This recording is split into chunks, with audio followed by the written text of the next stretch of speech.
성령 충만과 하나님의 큰 일이란 제목으로 하나님 말씀을 나누도록 하겠습니다. 최근에 2023년 2월에 미국 켄터키주의 에즈베리 대학교에서 놀라운 성령의 부흥의 역사가, 성령 충만한 역사가 있었습니다. 저도 실시간으로 그 소식을 듣고 유튜브로 보면서 같이 기도하는데 너무나 은혜가 되고 도전이 되는 시간이었습니다. 그 부흥의 시작은 에즈베리 대학교의 채플에서 한 목사님이 말씀을 전하면서 시작됐습니다. 그 목사님이 이렇게 말씀했습니다. 여러분, 이웃을 사랑하고 원수까지 사랑하기 위해서는 예수님의 사랑을 경험해야 됩니다. 하나님의 사랑이 우리 안에 채워져야 합니다. 그 사랑을 주시기까지 간절히 기도하십시오. 이렇게 하면서 채플을 마치고 갔는데, 채플이 끝난 후에 19여 명의 사람들, 학생들이 모여서 기도하기 시작했습니다. 기도하는 가운데 성령의 충만한 비상한 역사가 그 에즈베리 대학교에 임하고, 그 성령 충만에 대한 소문을 듣고 학생들이 주변 교회에서, 미국에서, 세계 곳곳에서 2주간 벌어졌던 그 부흥의 역사에 참여하려고 많은 분들이 참석하게 됩니다. 정말 그것을 통해서 그 자리에 인도자도 없었지만 성령께서 그 기도회를 인도해 가시면서 감격하며 찬양하며 통회하며 잠잠하지만 하나님의 강력한 임재 가운데 그 부흥의 역사들이 계속해서 일어났습니다. 이를 통해서 세계 곳곳의 교회들과 미국 교회들의 큰 도전과 은혜를 줬던 부흥의 역사가 최근에 있었습니다. 사랑하는 성도님들, 하나님께서도 우리에게도 이러한 성령의 충만한 은혜를 주시기를 바랍니다. 바로 그 성령 충만한 역사의 시작이 오늘 본문에 기록되어 있습니다.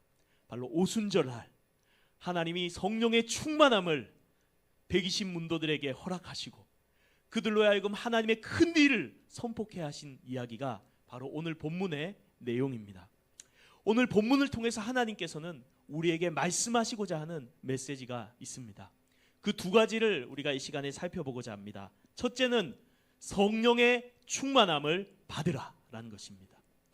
여러분, 성령 충만을 받으시길 바랍니다. 오늘 1절 말씀을 보니까 이렇게 시작합니다. 언제죠? 때가 오순절날 이미 이르매, 이렇게 말하고 있습니다. 오순절은 유월절과 초막절, 유대인의 3대 절기죠. 이 오순절을 다른 이름은 칠칠절, 맥추절이라고도 하는데요. 6월절부터 50일 되는 날이 바로 이 오순절입니다. 이날은 무슨 날이냐면 처음 익은 곡식을 하나님 앞에 첫 열매를 드리는 날입니다. 또한 신구약 중간기를 지나면서 모세가 하나님으로부터 율법을 그 돌판에 새겨서 받은 기념일로 유대인에게 지켜졌고, 예수님 당시에는 이 오순절에 더 많은 인파들이 세계 곳곳에서 모여왔다고 합니다. 이렇게 수학의 시작, 율법을 돌판에 받은 그 기념일이 바뀌어서 영혼을 추수하는 시작이 되고, 하나님의 성령을 우리의 신비에 새기고 복음을 신비에 새기는 하나님의 놀라운 역사의 날이 된 줄로 믿습니다. 그렇다면 이들이 성령 충만을 받기 전에 뭘 하고 있었나요? 1절 하반절에 보니까 그들이 한 것은 다 같이 한 곳에 모여 있었다. 다 같이 한 곳에 모였다.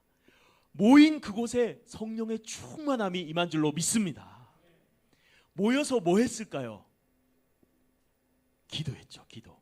1장 14절 읽어볼까요? 1장 14절 성경 피셨죠? 1장 14절 시작. 여자들과 예수의 어머니 마리아와 예수의 아우들과 더불어 마음을 같이하여 오로지 기도에 힘쓰더라. 7일 동안 성령 충만을 달라고 힘쓰면서 그 자리에 계속 머물러서 은혜를 구하였던 그 120명의 사람들에게 하나님의 성령의 충만함이 임한 줄로 믿습니다. 기도하는 자리에 임한 것입니다. 그러므로 사랑하는 성도님들, 이들이 모여 있었고 마음을 합심해서 기도했습니다. 내일부터 뭐가 있죠? 성령 충만 기도회 모이시기를 바랍니다. 네, 그래서 오전 10시 반에 모여서 우리가 합심해서 기도하고 하나님의 은혜를, 성령의 충만함을 우리도 7일은 아니지만 6일 주일 포함해서 7일 열심히 하나님의 은혜를 간구할 때에 하나님께서 우리에게도 성령 충만을 주시기를 사모합니다. 그렇게 성령 충만이 그렇다면 그들에게 어떻게 임했을까요? 우리 2절에서 4절 상반절 말씀 한번 보겠습니다. 2절 3절을 먼저 읽겠습니다. 시작.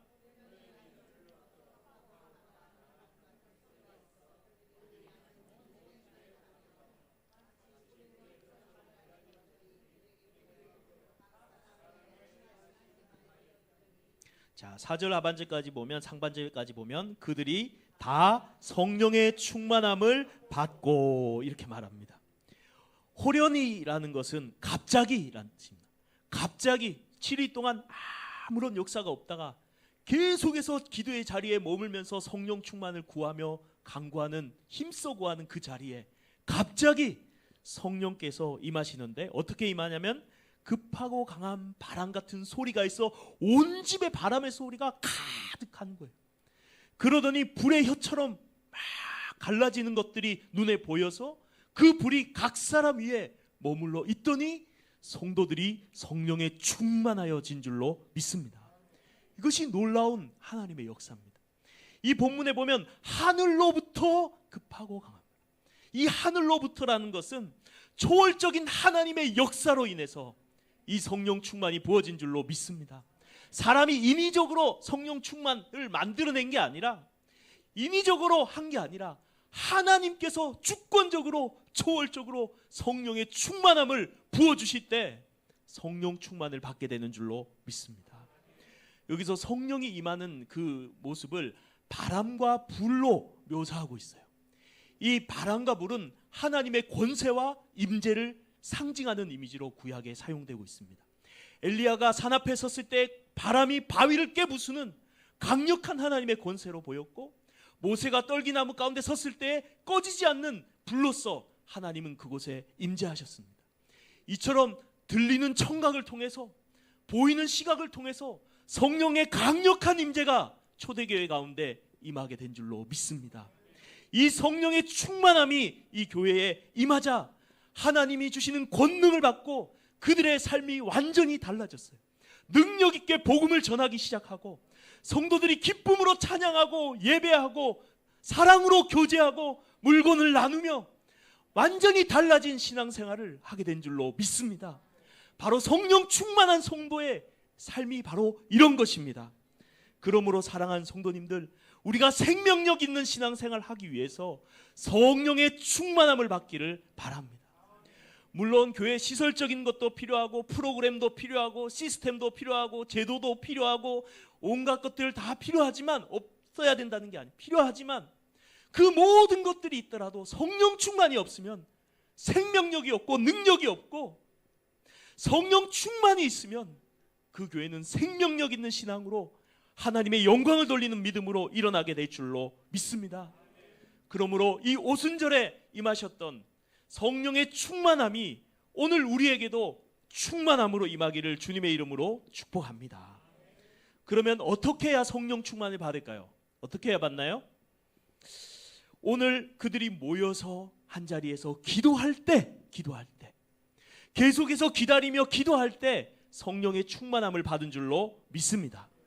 예수님께서도 말씀하셨어요. 누가복음 11장 13절에 너희가 악할지라도 좋은 것을 자식에게 줄 알거든 하물며 너희 하늘 아버지께서 구하는 자에게 성령을 주시지 않겠느냐 하시니라. 하나님은 우리 아버지신 줄로 믿습니다. 아버지는 자녀에게 좋은 것을 주고 싶어 하시는 분이세요. 하나님은 줄 준비가 이미 되셨어요. 성경에 약속도 하셨어요. 구하기만 하면 주신대요. 그럼 뭐 해야 될까요? 구해야 되는 거예요. 구하는 자에게 성령을 주시지 않겠느냐. 구하면 성령 충만 받고, 안 구하면 못 받습니다. 오순절 이 교회가, 초대교회가 하루만 기도하고 땡 했으면 받았을까요? 못 받았어요. 언제까지 기도했어요? 7일? 아니요, 주실 때까지. 주실 때까지 성령 충만을 주시옵소서. 그 자리에 머물러서 간절히 힘써 예수님처럼 기도할 때 성령의 충만함이 임한 줄 믿습니다. 제가 신학교 다닐 때 체프를 이렇게 드려요. 아침에 그 체프를 쫙 드리면 은천당이라고 우리 칼빈 대학교에 쫙 앉아서 기도를 하고 이제 조금 기도하고 전도사님들이 확 빠져나가요. 1차적으로 한 20분 되면 확 나가요. 30분 나가고 없고 끝까지 남아있는 분들이 있어요. 저도 이제 끝까지 남은 부류 중에 한 명인데 뭐라고 기도하냐면 하나님 성령 충만 주시옵소서. 안 주시면 안 일어납니다. 주실 때까지 있을 겁니다. 수업 시간 다 돼가고 있습니다. 오늘 꼭 은혜를 주시옵소서. 목숨 걸고 기도하는 거예요. 죽이시든지 성령 충만 주시든지 은혜를 주시옵소서. 받았을까요? 못 받았을까요? 받았어요. 항상 성령 충만해서 예배당을 나갈 때 기쁨으로 찬양하는 무리들이 있어요. 그렇게 끝까지 기도한 사람들 중에, 선도사님들 중에 같이 찬양하고 또 화답하고 찬양하고 기도하고 서로 불을 붙이면서 그렇게 은혜를 받고 예배당을 나오면 진짜 얼굴이 천사 같아요. 그분들을 보면. 여러분 성령 충만을 구하면 하나님이 주실 줄로 믿습니다.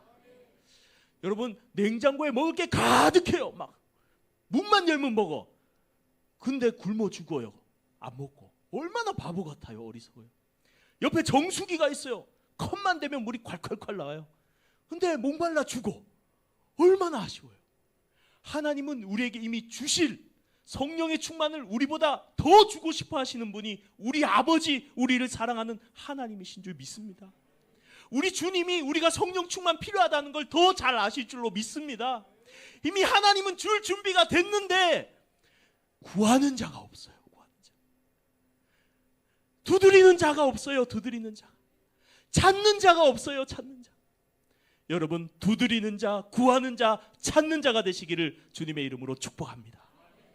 하나님 앞에 구함을 통해서 성령의 충만함을 받으시기를 주님의 이름으로 축복합니다.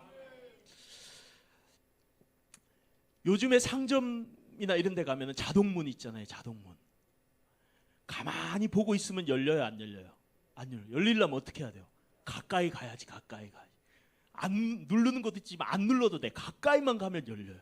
안 가면 절대 안 열려요. 하나님께 성령의 충만함을 구하려면은 우리 입술만 구하는 게 아니라, 입술만 가까워지는 게 아니라 우리 마음이 하나님께 가까워져야 돼요. 우리 마음이 하나님 앞에 드려지는 기도를 해야 돼요. 우리의 중심에서 주님 정말 주의 은혜에 목이 마릅니다. 내게 성령 충만을 주시옵소서. 힘쓰고 애써 더욱 간절히 기도하셨던 예수님처럼 우리가 구할 때 하나님께서 성령의 충만을 주실 줄로 믿습니다. 영국 웨이즈에서 태어난 이반 로버츠라는 분이 있어요. 그분이 광부 일을 하고 신학교에 들어가서 전도사님을 했는데, 그분이 광부 때부터 신학교에 들어가기까지 하나님 신앙의 회복을 주세요, 성령의 충만함을 주세요 라고 10년을 기도했어요. 몇 년? 10년이요. 10년 동안 주셨을까 안 주셨을까? 안 주셨어요. 성령의 충만함을 주세요. 하나님 회복시켜 주세요. 이 지역을 회복시켜 주세요. 10년을 기도하는 어느 날 어떤 목사님이 와서 집회를 했는데 나를 굴복하게 하소서라는 말씀을 전했어요. 그 말씀을 내 말씀으로 딱 받고, 오 주님 나도 굴복시켜 주시옵소서. 나를 굴복시켜 주시옵소서. 딴 사람이 아니라 내가 주님 앞에 굴복돼야 됩니다 하면서 회개하면서 막 기도하다가 성령의 충만함을 받았어요. 그리고 그 사람이, 하나님이 환상을 보여줬는데 10만 명이 이 웨이즈 땅에서 하나님 앞에 돌아올 거다. 그리고 환상을 그림처럼 보여주셨는데 불길이 영국으로부터 시작해서 유럽과 세계 전국으로 쫙 퍼지는 환상을 보여주셨어요. 세계 곳곳에 부흥의 역사를 일으켜 주실 것이다. 그것을 딱 보고 나서 마음이 막 불타기 시작하는 거예요. 신학생이 얼마나 뜨거워요. 목사님 설교 한 번만 시켜주세요. 우리 교회는 얼마나 좋아요. 설교 많이 시켜주시거든요. 근데 안 시켜줘. 그 목사님이 안 돼. 아 목사님 설교 좀 시켜주세요. 안 돼. 설교 좀 시켜주세요. 겨우 허락받아서 수요 예배 때 설교를 해라. 수요 예배 때 몇 명 왔냐면 17명이 앉아있어요. 그런데 이반 로버츠가 성령의 불탄 가슴으로 설교를 합니다. 여러분이 생각나는 모든 죄를 하나님 앞에 고백해야 합니다. 좋지 않은 습관들을 모두 제거해야 됩니다. 성령님의 인도에 순종해야 됩니다. 그리스도를 전하기 위해 세상 사람들에게 나아가야 됩니다. 이 메시지를 가지고 전했는데 그 17명이 성령이 충만함을 받았어요. 은혜를 받으니까 다음날 사람들이 또 왔어. 또 은혜를 받고 불길이 그렇게 퍼져나가기 시작하더니 5개월 만에 웨일즈에서 10만 명이 예수님 앞에 돌아왔어요. 이게 웨일즈 부흥이에요. 사람이 인위적으로 해서 되는 게 아니라 성령님의 강력한 역사로 이러한 부흥이 일어난 줄로 믿습니다. 그래서 당시 기독교 신문에 그가 어디를 가든지 사람들이 하나님의 사랑으로 불붙었다 이런 표현들이 나오고, 또한 대학교는 잠시 휴교를 하고 청년들이 공부를 안 하고 같이 모여서 찬양하고 기도하는 모임을 향해 나아가기 시작하고, 그 불길을 꺼트릴 수 없는 그 불길이 법정까지 퍼져서 재판관과 배심원이 재판하다가 피고를 위해서 우리 잠깐 기도합시다. 재판을 멈추고 기도를 했는데 그 피고가 회심해서 예수님을 그 자리에서 믿고 회개해버리는 놀라운 이 웨일즈의 부흥의 역사가 일어난 것입니다. 사랑하는 성도님들, 우리가 기도할 때 성령의 충만한 은혜를 받게 되는 줄로 믿습니다. 이 웨일즈의 부흥의 소문을 이제 세계로 퍼져가기 시작한, 누가 들었냐면 영국의 선교사님들이, 아니 인도의 선교사님들이 들어요. 그리고 그 인도의 카시아 지역의 교회들을 그리스도인들에게 알려줍니다. 그 교회가 모여서 기도하기 시작합니다. 주님, 성령 충만을 우리도 주세요. 기도하다가 어느 날 주일 예배가 마칠 때 한 사람이 일어나서, 오 하나님, 지금 우리 모두에게 성령의 불을 내려 주시옵소서. 웨일즈 사람들에게는 그렇게 축복하시면서 왜 우리는 빈손으로 돌아가게 하십니까? 우리에게도 성령 충만을 주시옵소서. 누가 한 명 외친 거예요. 그러자 뇌관에 불이 탁 붙은 것처럼 온 성도들이 기도하기 시작하는데 성령이 충만히 인도 땅에 임합니다. 통회하고 회개하고, 할아버지도 회개하고 어른들도 회개하고 어린아이까지 뒹굴면서 죄를 회개하는 놀라운 부흥의 역사가 일어나고, 그래서 술주정뱅이였던 한 사람은 전도자로 바뀌고, 아편 중독됐던 마을은 그 아편을 끊고 예수님께로 돌아오고, 피부병으로 고뇌하던 그 사람은 피부병이 고쳐지고, 인도의 북부에 일어난 카시아 부흥의 역사가 이렇게 일어나게 돼요. 그리고 그러한 소문과 영향력이 세계로 또 퍼져서 1906년의 카시아 부흥을 이어서 1907년의 평양 대부흥, 미국의 아주카 거리의 부흥, 이러한 간접 영향을 받으면서 세계 곳곳 거의 1, 2년, 3년 사이에 부흥의 역사가 일어납니다. 사랑하는 성도님들, 하나님이 살아계신 줄로 믿습니다. 성경에 이것을 기록한 것은 그때에도 성령의 충만함을 주셨지만 오늘도 우리에게 성령을 충만함을 주실 줄로 믿습니다. 성령이 비상하게 임한 것은 구속사적으로는 단회적인 사건이지만 성령의 충만한 은혜는 계속해서 부어주시는 하나님의 은혜인 줄로 믿습니다. 오순절에 역사하셨던 하나님은 역사 가운데서도 수많은 사람들에게, 기도하는 사람들에게 역사하셨고, 우리가 믿음으로 기도하고 간구하면 우리에게도 성령의 충만함을 주실 줄로 믿습니다. 그러므로 사랑하는 성도님들, 우리가 성령의 충만함을 사모하시기 바랍니다. 그리고 계속해서 그것을 구하며 기도할 수 있는 우리 성도님들이 다 되시기를 주님의 이름으로 축복합니다. 두 번째, 오늘 본문을 통해서 주시는 하나님의 메시지는 하나님의 큰 일을 선포하라. 첫 번째는 뭐하라? 성령 충만을 받으라. 두 번째는 하나님의 큰 일을 선포하라 라는 것입니다. 여러분, 성령 충만이라는 것을 앞에서 살펴봤는데 성령 충만이 뭐예요? 성령이 뭡니까? 성령님께 완전히 사로잡히는 거예요. 성령님께 통치를 받는 거예요. 성령님께서 지배해버리는 거예요. 그의 생각, 선택, 말, 행동, 성령으로 가득해지는 겁니다. 그래서 오늘 본문 4절 하반절에 이렇게 말합니다. 성령이 말하게 하심을 따라 다른 언어들로 말하기를 시작하니라. 성령님이 그 120명의 사람들을 사로잡고 주장하시니까 그 성령에 붙들려서 하나님의 큰 일을, 하나님의 메시지를 그들이 선포했어요. 각 나라 말로 선포했습니다. 근데 여기서 궁금한 거, 방언을 이렇게 했는데 이 방언은 기도할 때 영적으로 하나님과 소통하는 은사로서의 방언이 아니라 각 나라 말로 말했다는 거예요. 각 나라 말로. 왜 하나님께서 각 나라 말로 말하게 하셨을까요? 오순절에 세계 곳곳에서 수많은 사람들이 모여서, 그 유대인들이 모여왔는데 바로 이 오순절에 성령이 충만함이 임하자 전 세계 모든 사람들에게 전해줘야 될 하나님의 분명한 메시지가 있었기 때문에 하나님께서 각 나라의 말로 전하게 하신 줄로 믿습니다. 바벨론 때는 하늘로 올라가려는 교만함 때문에 언어가 다 달라져서 소통이 되지 않고 흩어졌는데, 오순절에는 하늘로부터 성령이 임하자 언어를 초월해서 모든 사람에게 하나님의 놀라운 메시지가 전달된 줄로 믿습니다.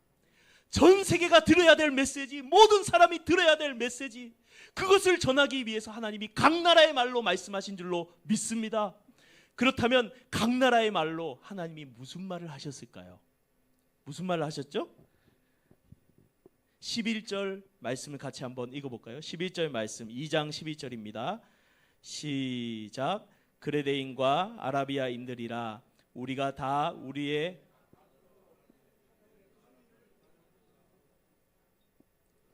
그렇습니다. 그들이 각 나라의 언어로 전 세계 사람들에게 알려줘야 될 일이, 메시지가 뭐였냐면 바로 하나님의 큰 일인 줄로 믿습니다. 하나님이 크신 일을 했다는 거예요. 그래서 그것을 전하지 않고는 견딜 수 없다는 겁니다. 하나님이 어떤 일을 하셨나요? 이제 뒤에 본문에 나온 베드로 설교에서 하나님이 하신 일을 베드로가 설명합니다. 하나님이 예수 그리스도를 보내사 큰 능력으로 자신이 보내심을 증명하시고, 그리스도를 보내시기를 작정하셔서 십자가에서 죽게 하시고, 죽은 자 가운데서 하나님이 다시 살아나셔서 우리의 주와 그리스도가 되게 하셨도다. 하나님이 하신 큰 일, 바로 예수님의 죽으심과 부활의 능력인 줄로 믿습니다. 다른 말로 복음입니다. 복음. 이 복음을 전하기 위해서 하나님은 그곳에 모인 수많은 사람들에게 각 나라의 언어로 하나님이 하신 이 놀랍고 크신 일을 전하게 한 줄로 믿습니다. 사랑하는 성도님들, 하나님이 하신 큰 일이 무엇입니까? 그 아들을 보내셔서, 그 하나님의 아들이, 하나님이 이 땅에 오셔서 우리 죄를 위해서 대신 십자가에서 죽음으로 우리 죄값을 다 치르시고, 부활하심으로 말미암아 우리의 주가 되셔서 예수를 믿는 자들로 하여금 모든 죄 사함을 얻고 하나님의 자녀가 되고 하나님의 백성이 되고 생명을 얻게 하는 이 놀라운 역사가 하나님의 크신 일인 줄로 믿습니다. 하나님이 하신 이 놀라운 큰 일을 우리가 알게 될 때에 어찌 잠잠할 수 있습니까? 하나님이 하셨어요. 하나님이 하셨어요. 당신을 구원하기 위해서 아들을 보내셨어요. 그 아들이 우리의 죄를 다 담당하셨어요. 그 아들이 죽음을 이기고 살아나셔 우리의 생명이 되셨어요. 예수님을 믿으면 구원을 받습니다. 예수님을 믿어야 생명을 얻습니다. 죄를 버리고 예수님을 믿으세요. 하나님이 당신을 위해 크고 놀라운 일을 하셨습니다. 그것이 우리가 전해야 될 복음인 줄로 믿습니다. 하나님이 하신 이 큰 일이 가슴속에 불타오르는데, 이 복음이 불타오르는데 어찌 안전할 수가 있을까요? 우리가 성령의 충만함을 받고 하는 것은 바로 이 복음을, 영혼을 살려내는 복음을 전해야 될 줄로 믿습니다. 여러분, 하나님이 여러분 위해서 엄청난 일을 해버리신 것을 아십니까? 믿으십니까? 하나님이 하셨어요. 큰 일을. 우리가 그것을 전해야 될 줄로 믿습니다. 그 복음을 전할 수 있는 우리 성도님들이 다 되시기를 주님의 이름으로 축복합니다. 자, 그러면 복음 전하는 게 쉬워요, 어려워요? 복음 전하는 게 어려운 게 거절해서 어려워요. 거절감 때문에 상처받아. 나를 거절했어? 이러면서. 그런데 오늘 본문에도 이 초대교회에 충만한, 성령에 충만했던 120명이 각 나라 말로 말씀을 전했는데, 그 말씀을 받아들인 사람만 있었을까요? 아니면 놀리고 안 받아들인 사람도 있었을까요? 안 받은 사람도 있어요. 오늘 본문 말씀 보겠습니다. 12절 13절입니다. 시작.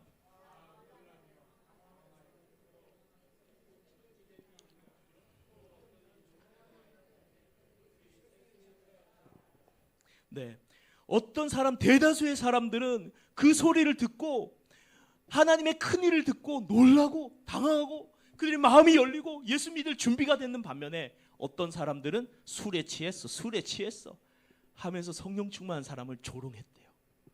복음을 전할 때 받아들인 사람도 있는 줄 믿습니다. 근데 반면에 받아들이지 않는 조롱하는 사람도 있어요. 그러므로 전도할 때에 낙심하지 마시기 바랍니다. 받아들이지 않는 사람은 택한 백성이 아니거나 아직 때가 안 된 거. 무슨 고구마? 덜 익은 고구마예요. 덜 익은 고구마. 찔러도 안 들어가. 아직 반밖에 안 들어가. 사도 바울도 덜 익은 고구마였습니다. 스데반 집사님 얼마나 성령 충만했어요. 구약을 딱 꿰뚫으면서 그렇게 설교를 했는데 그 설교를 들은 바울이 스데반을 죽이는데 동참하고 옷을 지키는 사람, 예수 믿는 사람을 감옥에 가두는 잡아오는 사람이 되었어요. 그 설교를 듣고도 회개 안 했어. 복음을 듣고. 그런데 예수님을 만나고 나서 그가 변화되자 자신의 생명을 예수를 위해 바치는 사람이 된 줄로 믿습니다.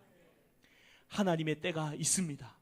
그러므로 복음을 전할 때 받아들이지 않는다고 낙심하지 말고 계속해서 복음을 전할 수 있기를 바랍니다. 하나님의 큰 일을 말할 수 있기를 바랍니다. 19세기에 미국의 부흥을 가져왔던 D.L. 무디라는 목사님은 성령에 충만한 사람이었어요. 그 사람이 마음속에 생각한 게, 하나님과 약속한 게, 매일 1명 이상에게 복음을 전하겠다. 매일 1명 이상, 죽기 전까지 꼭 매일 복음 1명에게는 전해야겠다. 그렇게 각오를 하고 살았는데 지키는 날이, 못 지키는 날이 생길까요, 안 생길까요? 예, 어느 날 너무 바빠서 못 지켜서 잠자리에 딱 누웠는데 오늘 전도 안 했다 생각이 드는 거예요. 그래갖고 자려고 하는데 죄책감이 들어 잠이 안 오니까 옷을 갈아입고 밖으로 나갔어요. 누구를 전도하지? 그런데 저기서 술 취한 아저씨가 막 이래 오는 거야. 그래가지고 아저씨 예수님 아세요? 했더니 예수는 뭐 하면서 막 두들겨 패려 해가지고 기다시피 도망 나왔어요. 그렇게 하고 3개월이 지났는데 그 아저씨가 찾아온 거예요. 아니 어떻게 오셨습니까? 그때 내가 그렇게 술주정하고 쫓아냈는데 머릿속에 계속 예수님 아세요? 예수님 아세요? 예수님 아세요? 예수님 아세요? 예수님 아세요?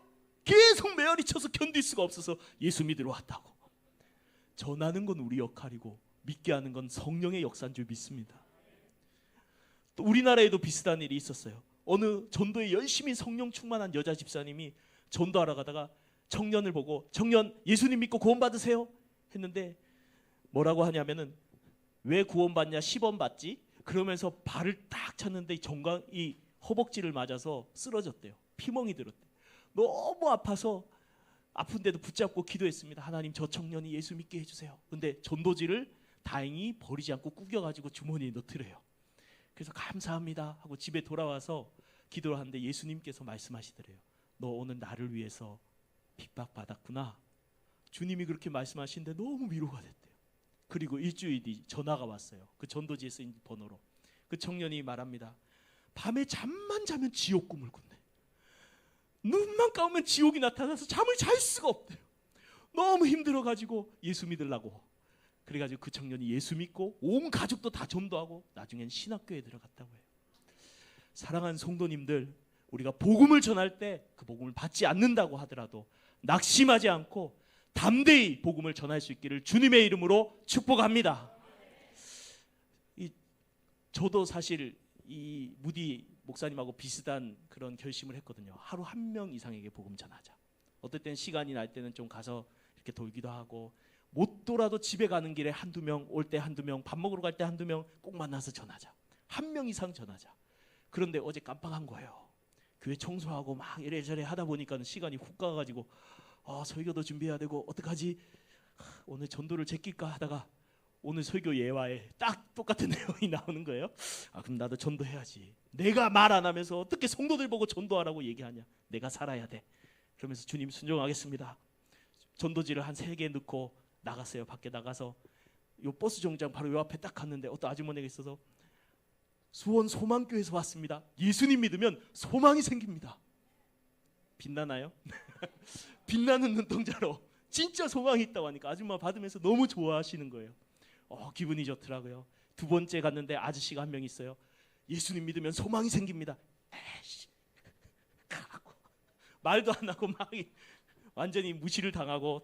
근데 그 아저씨 친구가 저만치 가시는데 얼굴이 벌게가지고 술 취하신 분인데 예수님 믿으면 소망이 있습니다 하니까 아저씨가 딱 받으면서 좋아하시는 거예요. 그러면서 하는 말이 잘생겼네. 위로를 받았어요. 이 말 어디서 들어보기 어려운 말인데 하나님이 이렇게 위로도 주시나? 왜 전도 안다고 수고하셨다고 위로를 주셨나? 이런 마음도 들면서 돌아온 적이 있습니다. 바로 어제. 사랑하는 성도님들, 우리가 예수님을 전하시기 바랍니다. 믿게 하는 건 성령의 역사고 전하는 건 우리 사명 아닙니까? 우리가 기도함으로 성령의 충만함을 받고, 그 성령 충만 받아서 뭐 하려고요? 은혜 받고 예배드리고 교제하고 사랑하고 좋아요 다 필요해요. 근데 거기서만 멈추면 안 돼요. 내가 아는 이 놀라운 복음을, 이 구원의 감격을, 하나님이 하신 이 큰 일을 어찌 내가 잠잠하리요? 여러분, 예수님 믿으세요. 예수 믿으면 소망이 있습니다. 우리 교회 이름 참 잘 지었더라고요. 전도할 때 너무 편해요. 소망 다 기억해. 교회도 기억해, 메시지도 기억해. 소망의 이유에 관해서 묻는 자에게 대답할 것을 준비하라 하셨잖아요. 그래서 소망이 있다고 얘기하는 거죠. 그리고 그것을 나중에 물어보면 알려주면 돼요. 예수 안에 소망이 있는 줄 믿습니다. 성령 충만을 받고 하나님의 큰 일을 선포하며 나갈 수 있는 우리 성도님들이 되시기를 주님의 이름으로 축복합니다.